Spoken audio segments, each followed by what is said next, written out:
नमस्कार, news India देख रहे हैं आप। मैं हूं आपके साथ पूजा मोहन पांडे। बुलेटिन की शुरुआत बड़ी और अहम जानकारी के साथ करेंगे। असल में आज 1 लाख लोगों को पीएम नरेंद्र मोदी ने सौगात दी है। प्रधानमंत्री जन मन योजना का आगाज हो गया है। पीएम मोदी ने जारी की है योजना की पहली किस्त। 4,90,000 पक्के मकान देने का है प्रावधान। पीएम नरेंद्र मोदी ने पीएम जन मन योजना के अंतर्गत 1 लाख लाभार्थियों को पहली किस्त जारी की है। ये वो लाभार्थी हैं जो पीएम आवास योजना ग्रामीण के दायरे में आते हैं। पीएम जनमन योजना के तहत 4,90,000 पक्के मकान देने का प्रावधान है। तो वहीं प्रति मकान लागत 2,39,00,000 रुपए, माफ कीजिएगा 39,000 रुपए होने वाली है। प्रधानमंत्री आवास योजना के तहत लाभार्थियों को सरकार सब्सिडी देती है। मतलब ये कि लाभार्थियों को सब्सिडी का फायदा मिलेगा। तो वहीं आज PM Narendra Modi video conferencing के जरिए लाभार्थियों को किस्त जारी करते नजर आए और उनसे संवाद भी किया।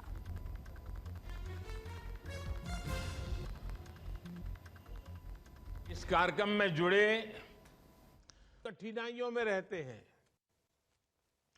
प्रदूषित पानी की वजह से आप लोग कैसी कैसी बीमारियों का शिकार होते हैं। आपके बच्चों पर संकट रहा है।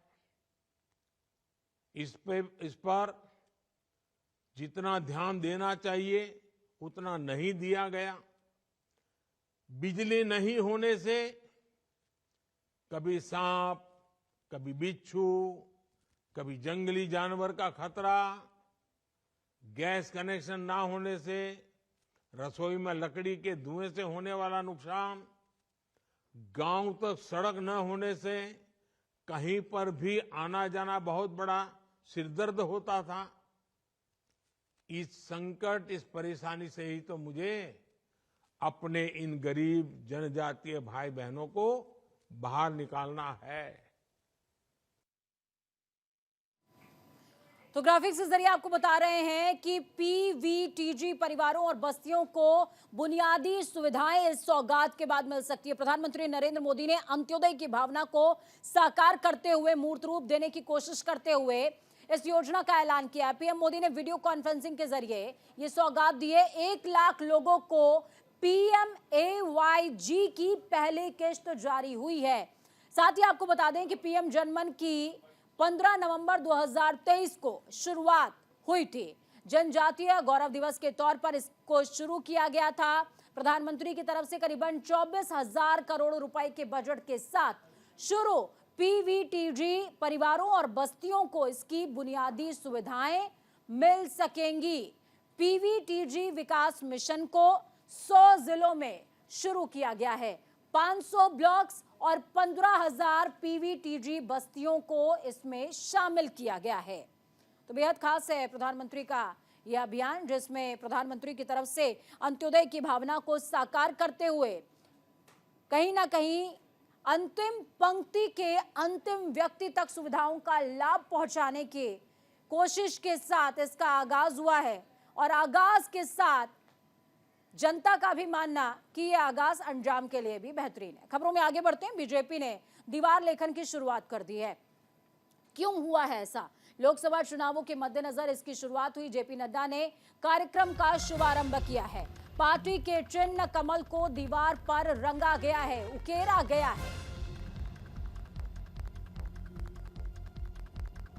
तो इस वक्त की बेहद बड़ी अपडेट आपको दे रहे हैं।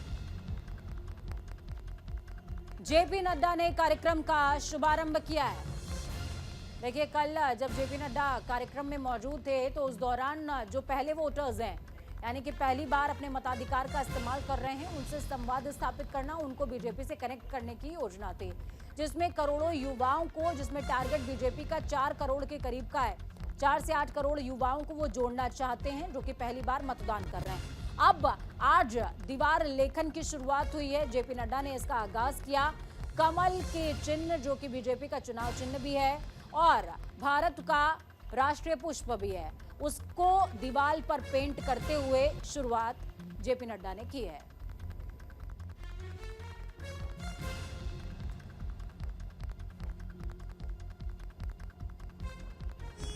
आज से प्रारंभ हो रहा है।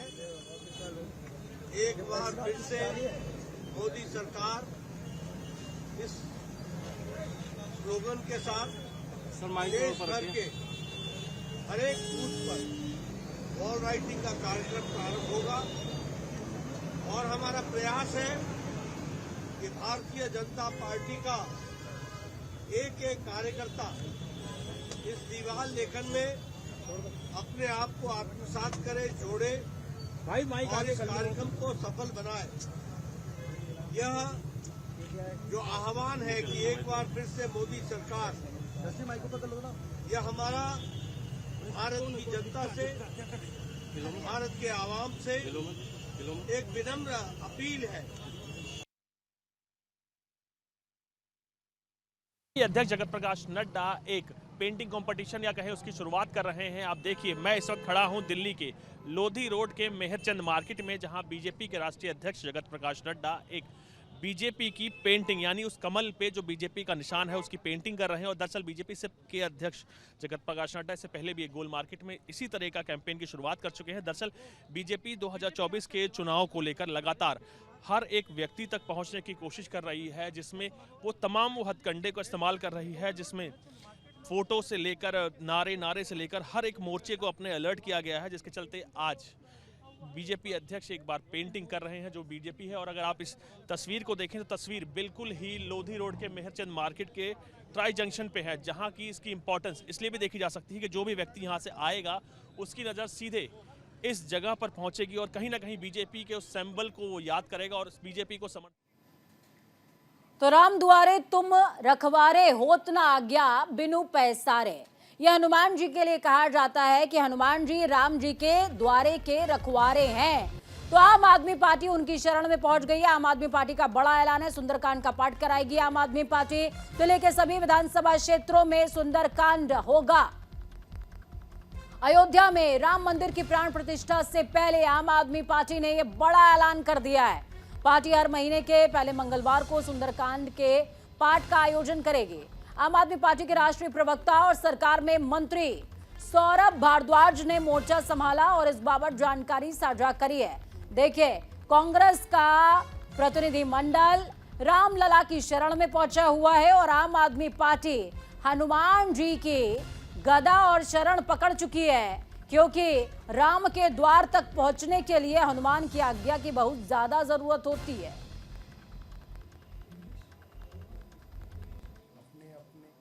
को जहां अयोध्या में रामलला के प्राण प्रतिष्ठा कार्यक्रम का आयोजन किया जा रहा है, वहीं उससे पहले आम आदमी पार्टी ने 16 जनवरी को एक बड़े कार्यक्रम का आयोजन किया है। बात करने के लिए मेरे साथ कैबिनेट मिनिस्टर सौरभ भारद्वाज जी मौजूद हैं। सौरभ जी, 16 जनवरी का एक बड़ा ऐलान किया है आपने, क्या है पूरा आयोजन? देखिए, कल मंगलवार है, 16 जनवरी को आम आदमी पार्टी जो है सभी दिल्ली की विधानसभाओं के अंदर बड़ा सुंदरकांड का कार्यक्रम करेगी और उसके बाद सभी मंडलों पे ये कार्यक्रम हर महीने मंगलवार को होगा और इसके अंदर करीब 2600 से ज़्यादा जगहों पे कार्यक्रम किया जाएगा। क्या कल ये जो कार्यक्रम होना है सुंदरकांड पाठ का, ये 70 की 70 विधानसभाओं में आयोजित सभी में होगा और आप सब लोग जो हैं, आपके माध्यम से दिल्ली वालों को मैं इन्वाइट करना चाहता हूँ, सब लोग इसके अंदर आएँ और इसके अंदर हिस्सा लें। 22 जनवरी को अयोध्या में रामलला के प्राण प्रतिष्ठा कार्यक्रम है और वहीं विपक्ष देखा जाए तो लगातार यही आरोप लगाता जा रहा है कि इंडिया अलायंस जो है वो सनातन धर्म का विरोधी है। क्या उसी कड़ी में इस कार्यक्रम नहीं, मुझे नहीं लगता कि इससे जो है इसको जोड़ के देखा जाना चाहिए। और अगर आम आदमी पार्टी सुंदरकांड कर रही है तो इसमें किसी को एतराज़ नहीं होना चाहिए। सर, दिल्ली के मुख्यमंत्री अरविंद केजरीवाल को क्या अब तक अयोध्या के कार्यक्रम का इनवाइट आया है? क्या मुख्यमंत्री अरविंद केजरीवाल उस कार्यक्रम में शामिल होने चाहिए? मेरी कोई अभी चर्चा नहीं हुई उनसे इस बारे में, होगी तो मैं बताऊंगा। बहुत बहुत शुक्रिया हमसे बात करने के लिए। ये थे मेरे साथ सौरभ भारद्वाज, जिनका यही कहना है कि कल 16 जनवरी पर सभी 70 की 70 विधानसभाओं में जो है सुंदरकांड कार्यक्रम का आयोजन किया जाएगा और भारी मात्रा में इस कार्यक्रम में लोग भी शामिल होंगे। वीडियो जर्नलिस्ट भूषण के साथ भावना, न्यूज़ इंडिया, दिल्ली। तो दिल्ली की सियासत से यू टर्न लीजिए और चलिए बिहार, क्योंकि बिहार के उप मुख्यमंत्री तेजस्वी यादव ने बीजेपी पर निशाना साधा है। उन्होंने कहा कि जब से महागठबंधन बना तब से बीजेपी घबराई हुई है, सकुचाई हुई है। जिस हिसाब से बिहार में नौकरियां दी जा रही हैं, आरक्षण बढ़ाया गया है, जाति आधारित गणना की गई है, इन सब से बीजेपी डर गई है। जब से महागठबंधन बना है तब से भाजपा जो है घबराई हुई है। जब से आदरणीय लालू जी, मुख्यमंत्री नीतीश जी एक साथ आए हैं और जिस हिसाब से नौकरियां दी जा रही है, जिस हिसाब से आरक्षण बढ़ाया गया, जाति आधारित गणना की गई, स्वयं सहायता समूहों में से लगभग बहुत समूह का जो है हम लोगों ने मानदेय जो है वो बढ़ा दिया, कई पॉलिसीज हम लोगों ने लाया। बिहार में इन्वेस्टर्स मीट होता है, उसमें 50,000 करोड़ का MOU साइन होता है, तो लोगों में तो थोड़ा डर तो है। तो वहीं दूसरी तरफ कांग्रेस लगातार कोशिश कर रही है कि जमीन से जुड़ा जा सके। भारत जोड़ो न्याय यात्रा पर गजेंद्र सिंह शेखावत ने निशाना साधा है। क्या कुछ कहते नजर आए हैं जल शक्ति मंत्री, सुनिए।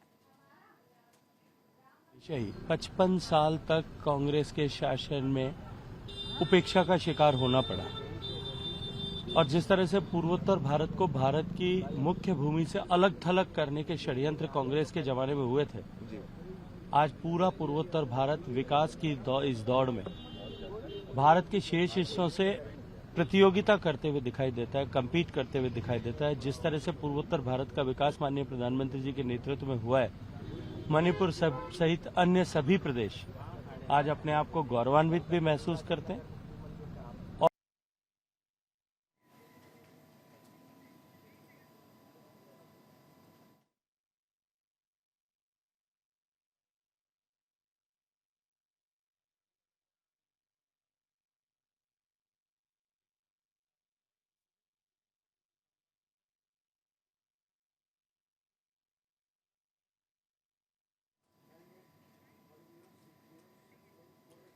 तो वहीं दूसरी तरफ मशहूर शायर मुनव्वर राणा ने, आपको बता दें कि इस दौरान क्या कुछ कहा है, किस तरीके से वो 71 साल की उम्र में अंतिम श्वास उन्होंने ली। लखनऊ के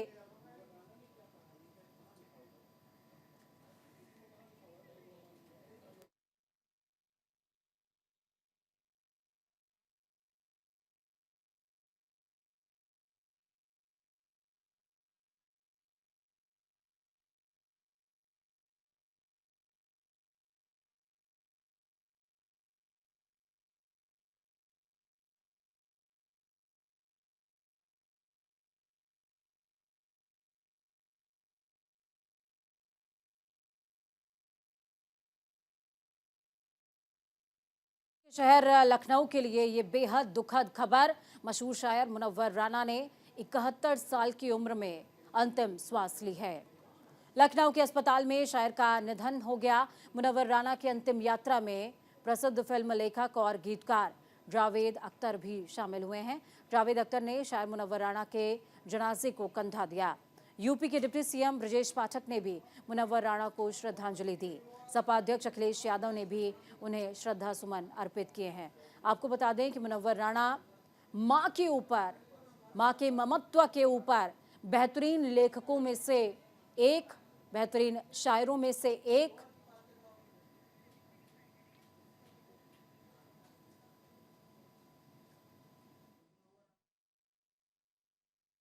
आज नामचीन शायर और बड़े साहित्यकार जिनका लखनऊ से गहरा रिश्ता रहा है, पूज्य स्वर्गीय मुनव्वर राणा जी हमारे बीच में नहीं रहे। उनके निधन से हम सब दुखी हैं, पूरा साहित्य जगत दुखी है। हम ईश्वर से प्रार्थना करते हैं कि उन्हें अपने श्री चरणों में स्थान दें और पूरे परिवार को असहनीय पीड़ा को सहने की ताकत। बहुत ही प्रदेश और देश के बड़े शायर थे। उन्होंने कई बार जो गजल या अपने लिखने के माध्यम से लोगों को जगाने का काम किया, कई शायरी, कई कविताएं उनकी बहुत लोकप्रिय रही और अक्सर जहाँ कहीं किसी कार्यक्रम में जाते थे, जो उन्होंने माँ के बारे में लिखा वो अक्सर लोग सुना करते थे। मैंने खुद देखा है कि कई कार्यक्रमों में बार बार उनसे कहने के लिए और सुनने का उनसे हमेशा निवेदन करते थे। ये सारे अल्फाज जो ऐसे मौके पे इस्तेमाल होते हैं वो इतनी बार हुए हैं और इतनी लापरवाही से लोगों ने किए हैं कि उनके माने बड़े कम हो गए हैं। लेकिन हकीकत ये है कि आज बड़ा नुकसान हुआ है शायरी का, उर्दू का, हिंदुस्तान की तहजीब का एक अहम सुतून था जो गिरा। और ये जो नस्ल धीरे धीरे जा रही है, राहत साहब, निदा फाजली, फिर अब मुनव्वर साहब, ये इसकी तलाफी तो मुझे नहीं लगता कि हो पाएगी। तो बहुत से शायर आपने सुने होंगे जो कि प्रेम पर लिखते हैं, बहुत से शायर जो वियोग पर लिखते हैं, लेकिन एकमात्र ऐसा शायर जो माँ की ममता पर लिखता था। और वो कहते थे कि किसी के हिस्से में घर आया, किसी के हिस्से में दीवार आई, मैं घर का सबसे छोटा था, मेरे हिस्से में माँ आई। खबरों में आगे बढ़ते हैं। जन्मदिन पर मायावती का बड़ा ऐलान सामने आया है। बीएसपी अकेले लोकसभा का चुनाव लड़ेगी। बीजेपी सरकार पर भी बड़ा हमला बोला है। धर्म की आड़ में राजनीति हो रही है। मुफ्त राशन देकर गुलाम बनाने की कोशिश कर रही है सरकार। तो मुफ्त राशन पर निशाना साधा है मायावती ने। उन्होंने साफ तौर पर ऐलान किया कि लोकसभा चुनाव भी बीएसपी अकेले लड़ने वाली है। अब अगर आप तमाम समीकरणों को समझेंगे और विधानसभा चुनावों के पैराग्राफ को देखेंगे तो आपको समझ में आएगा कि बीएसपी के अकेले लोकसभा चुनाव, राज्यसभा चुनाव या फिर विधानसभा चुनाव, कोई भी चुनाव लड़ने से बीजेपी को कितना फायदा होता है। विपक्ष के वोट बैंक को बांटने का काम बीएसपी की तरफ से किया जाता है। और बीएसपी का एक बार फिर से ऐलान कि बीएसपी अकेले ही चुनाव लड़ने वाली है।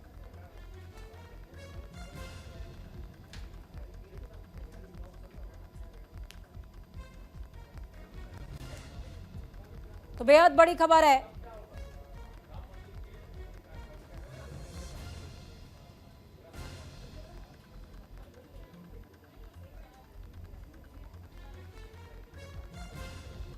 जन्मदिन पर मायावती का बड़ा ऐलान, बीएसपी अकेले ही लोकसभा का चुनाव लड़ेगी। बीजेपी सरकार पर हमला भी इस दौरान मायावती ने बोला।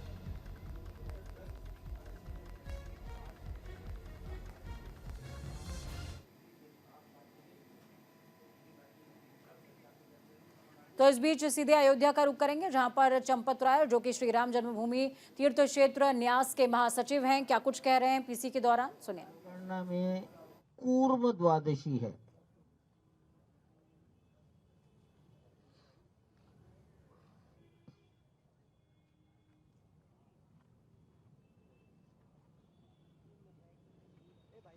अभिजित मुहूर्त है, मृगशिरा नक्षत्र है।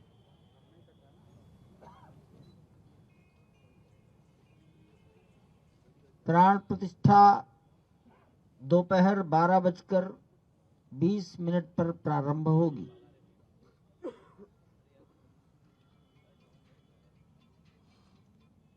प्राण प्रतिष्ठा का ये मुहूर्त श्रद्धेय गणेश्वर शास्त्री द्राविड़ वाराणसी इन्होंने निर्धारित किया है। काशी, अयोध्या के अनेक लोग उनको जानते हैं और उनके प्रति श्रद्धा से नमन करते हैं। कर्मकांड की संपूर्ण विधि वाराणसी के लक्ष्मीकांत दीक्षित जी, ये दोनों अपने अपने विषय के मूर्धन्य लोग हैं।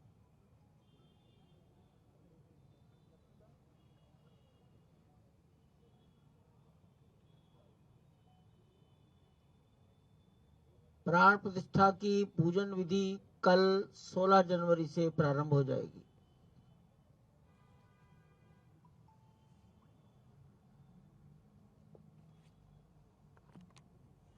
पूजन विधि के लगभग सभी कार्य 21 जनवरी तक चलेंगे।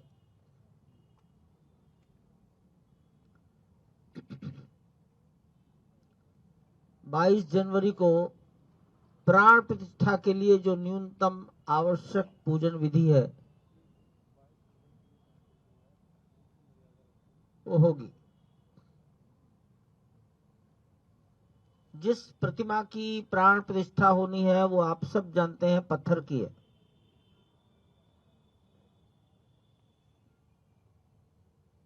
हमारे अनुमान से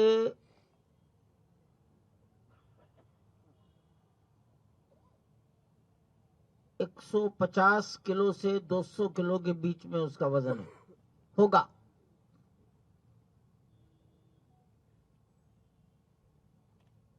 खड़ी प्रतिमा 5 वर्ष का बालक का स्वरूप,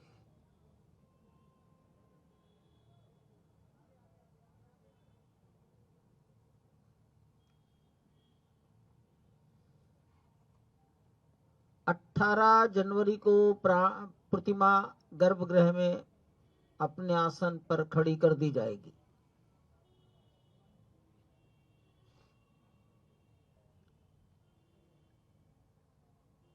जिस प्रतिमा की प्राण प्रतिष्ठा होती है उसको अनेक प्रकार से निवास कराया जाता है। जल में निवास, अन्न में निवास, फल में निवास, औषधि में निवास, घी में निवास, घृत, ऐसे अनेक प्रकार के निवास कराए जाते हैं। इसको पूजा पद्धति की भाषा में अधिवास कहते हैं।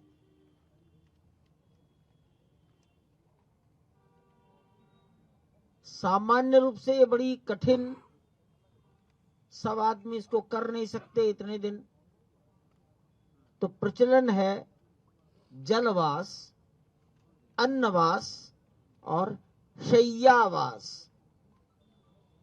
शय्या का अर्थ आप समझते ही।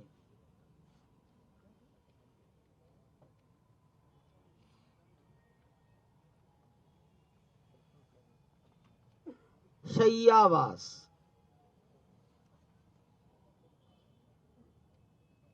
ये सभी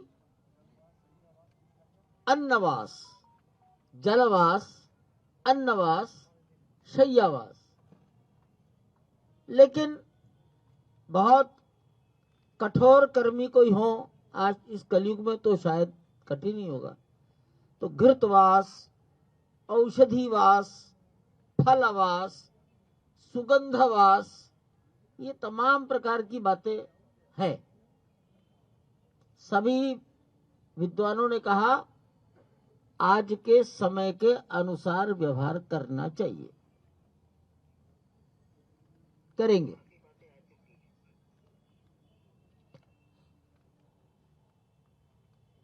गर्भगृह में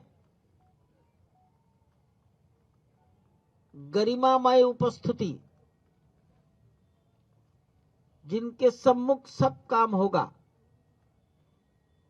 वो भारत के माननीय प्रधानमंत्री जी,